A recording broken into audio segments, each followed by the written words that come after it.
한국어 단어 조성 원리를 통한 한글 문해력 강좌 한자 공부의 왕도 281번째 시간인데요.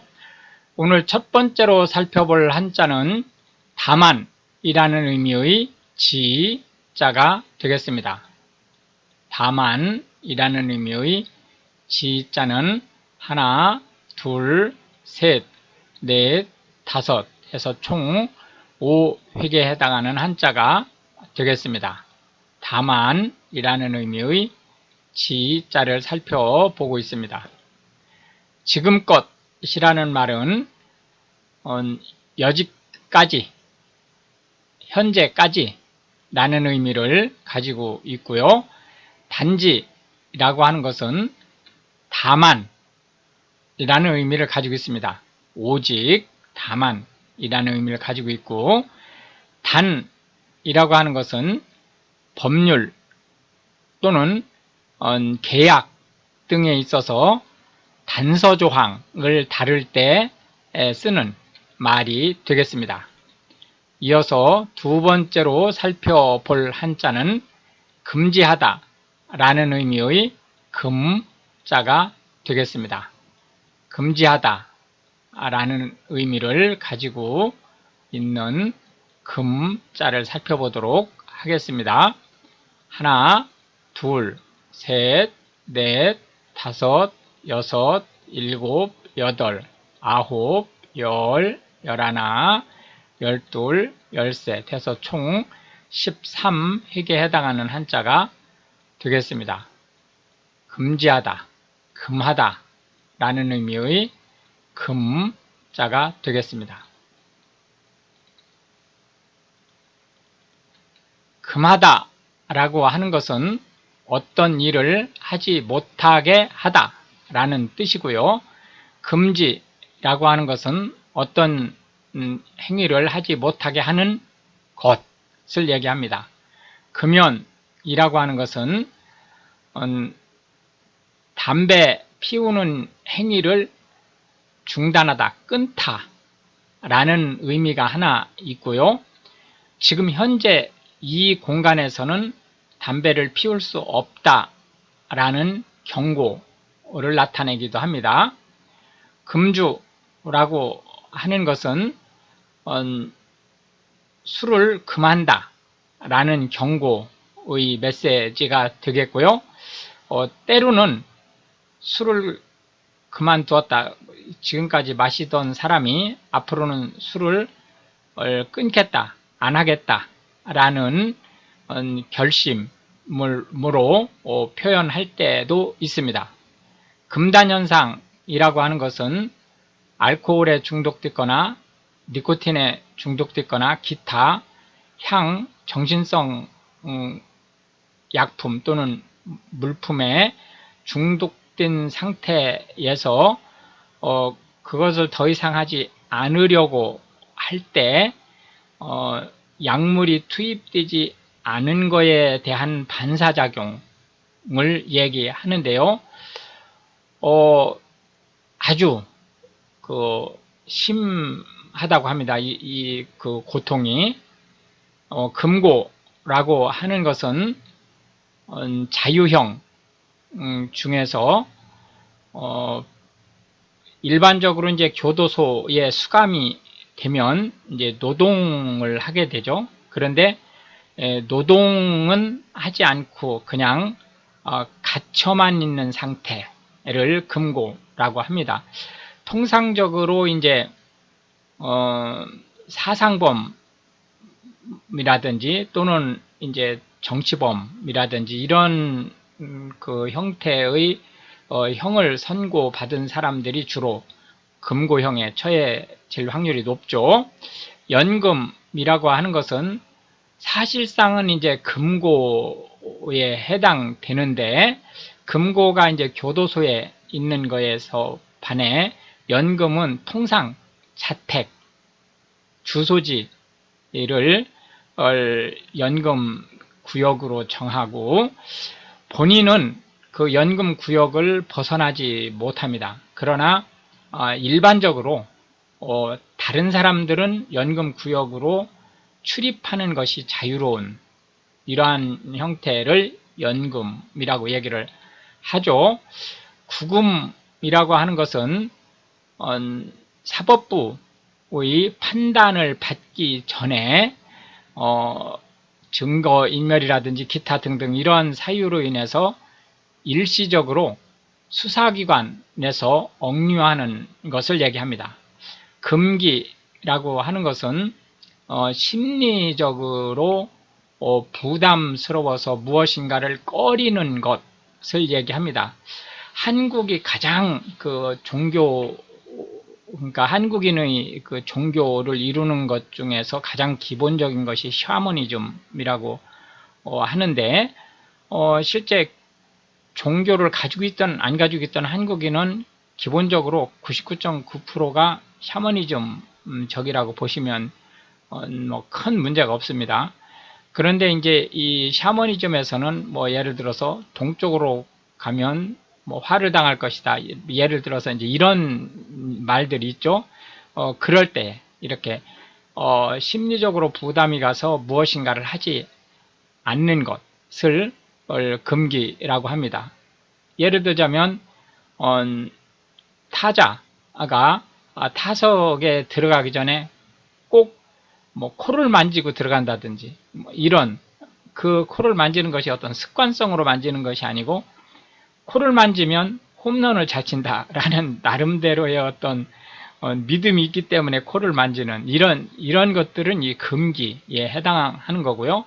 금기라고 하는 것이 이게 금알금자를 쓰기 때문에 나쁜 뜻이라고만 이제 얘기할 수 있는데 그건 아닙니다.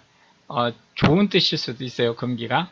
금치산자라고 하는 것은 경제 활동을 자기만의 뜻으로 할 수 없는 사람을 얘기합니다.